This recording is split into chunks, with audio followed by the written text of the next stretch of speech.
So why are we programming, which was part of what I did at Sports Institute with some of our coaches. So this is what I teach. As you see, it's all exercise physiology based, most of it, and I really enjoy this stuff. The first little bit of exercise physiology I got during research was during my master's. We did a human performance study in ultra runners looking at arterial compliance. And then that led me to long-term athlete development, which I spent the chunk of my time on. When we talk about long-term athlete development, there are so many caveats to this umbrella. There are relative age effects. So why are we choosing older athletes or younger athletes? What attributes do they have? We know the reasons. Specialization, diversification, which is obviously what I'm very passionate about, how it can increase the amount of athletes we have, comes to a larger pool. Socioeconomic status plays into some of that. Physical, perceptual, motor stuff, and then just recently got into COVID-19 and the disruption on youth athletics. So we're working with Dr. Nyhouse and Dr. Lester, so Carl and Iris, with a study that we're just being brought into on Thursday here coming up. So we're excited to see what that happens. And I don't research the bioenergetics of human performance, but I really like this topic. And I spend a lot of my own time when I have downtime looking at energy systems and how you create all this energy, because I think it's such an important factor when it comes to human performance and how we get the best, the most out of our athletes. So yeah, classes I teach, stuff I research. I'm very physically active, or I try to be, and I love doing anything on the water, or anything really in general. So I have some scuba diving experience. I like to surf. Did a bunch of traveling before I had kids, so I've been to over 40 countries. This is Pad Thai and Koh San Road in Thailand. This is the best of the best bars in England. So it's not the tallest people there. So I thought that was kind of funny. But dairy talk, academic relation, human performance, graduate school. I'm more than happy to sit down and chat with you. I don't know if you have any questions now, but a little bit about me, and I thank Katrina and the rest of the kids and crew for having me. Everybody that showed up today. So thanks for having me.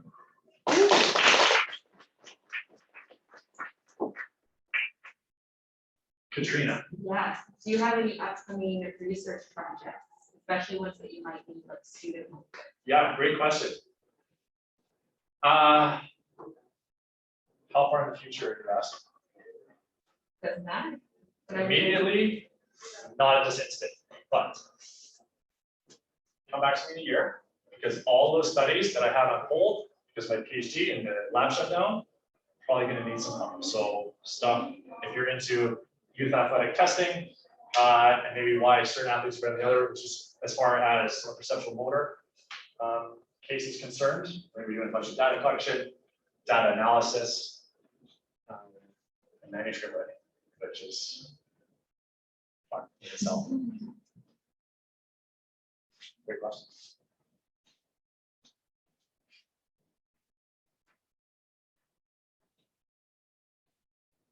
Thank you. I was kind of mistaken because on the Instagram post, I heard that there was like a Kahoot games or something. Oh, You can back to the table. After that, Mark doesn't have a lot to do with that one. Because I took this class like 2 years ago and I was like, huh, why are we? That's my bad. That was a misleading post. Yeah. I can make something up, but I'll leave it to the experts. Yeah. Come talk to us at the table. We got Jeopardy and stuff going on. That's awesome. People will come chat with you privately after this if they have any specific questions. Of course, I can hang around. My office is 3422. Here Tuesday, Thursdays this semester. I'm happy to chat with all of you. Whatever you want. Quick question about your connections and how you got into working with high performance athletes, because I know for a lot of teen students right now, they were athletes or they still are, and they have that goal of working with the elite of the elite, but unfortunately, there's only a select few positions that allow you to work with the elite of the elite. So did you have a connection going into working with a few national teams, or was it your connection as an athlete, a national team athlete, that helped you get into it, or how did that work? Yeah, great question. To be perfectly honest, I don't know, but maybe that sporting background helped. So I was on national golf and squash team. those are based out in Ontario. So it depends where the hub is. What happens is at UBC, we get an email about potential internships, jobs for graduate students, just as a mass email that goes out. I was reading, it said Sport Institute intern, and that's all it said. There's no job description or anything like that. So I just applied for it.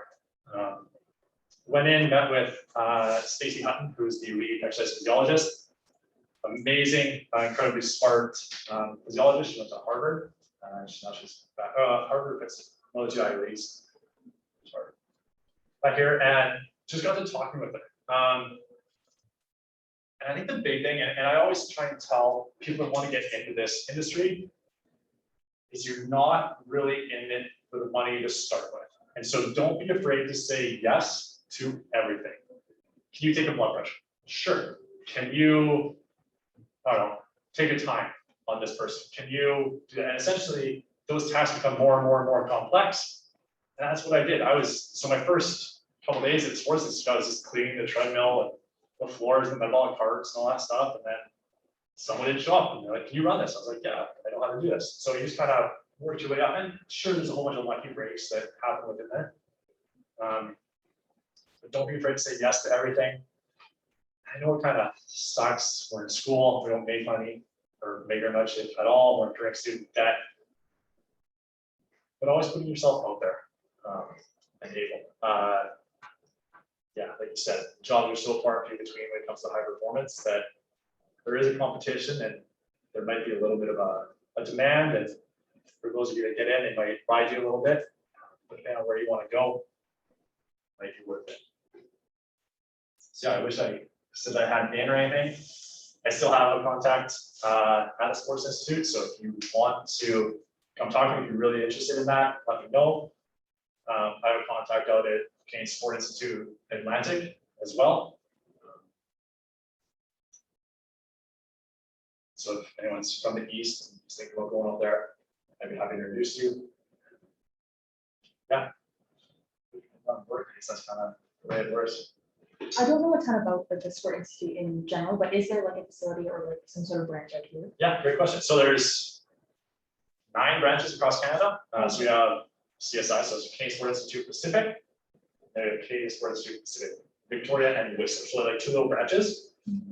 Depending on where you are in the country, depends on what sports you work with. So Vancouver is like the canoe kayak rowing hub, same with Victoria. A lot of the stuff is branched into Whistler. So we have freestyle skiing, cross-country skiing, luge, sliding, stuff like that. That's a lot of Calgary too, because of the facilities they have out there. Yeah, so depending on where you are is going to be dependent on what you go to. But the main hub used to be out at the Richmond Oval. They had a really nice lab, and now they've moved actually into UBC. So the basement at the bottom of one of those gyms out there. And then Victoria, can't remember where they're posted, and Whistler is in Complete Village. So yeah, but if you go on the website, I think they're always looking for like strength and conditioning interns or exercise physiology interns, nutritionists, and the whole list goes on. So what's kind of neat, or what I think is very neat about Sport Canada, is maybe about 20 years ago, or even when I was on the teams, you had one coach, and the coach was responsible for training programs, assessments, nutrition, travel, the list goes on and on. And now they've all funding for what's called an integrated support teams, the ISTs. So you have an exercise physiologist, there's only one of us. We have one nutritionist, one physiotherapist, a doctor, a coach, a strength and conditioning specialist, and the list goes on and on. So now you have 20 people in charge of the athletes instead of one. So the training has gotten so much better. And in return, there's also more opportunities to get into that space.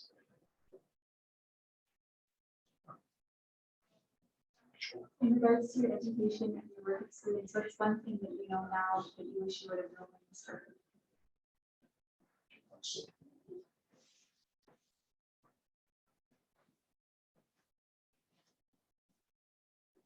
It's a great question. I think one thing is after I got through engineering, I started kinesiology. I was always a decent student. I could like teacher told you something, you're pretty sure that they can regurgitate that on the test. So you memorize it, midterm happens, you forget it. I think being able to apply all those concepts that you learn is one of the biggest successes for students. It's like, and on my class, I'm talking about bioenergetics right now. So energy systems with regards to performance. I can recite all the numbers and statistics, but how do you actually use those? And the reason it's important is how do you implement that for training? And how do we adapt all these systems so we can get the best performance of the athlete? Or how do we muscle fiber typing or anything like that? So don't memorize facts. That's easy to do. How do you apply those concepts? And that's kind of high order learning, which I wish I would have known a lot earlier in my career, because you're going to need it eventually. You know, if your athlete is not performing at this level and it's not ABC, there's something else. What other factors could be influencing that athlete?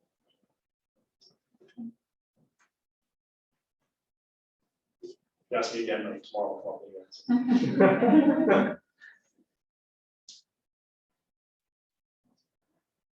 You said after this we could talk to you, or during your office hours? Whatever you like. Happy to make myself available for the students. Yeah, because I missed like the first 5 minutes, so I don't know.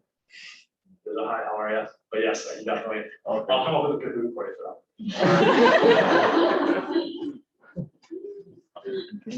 All right, thanks so All much. right, thanks.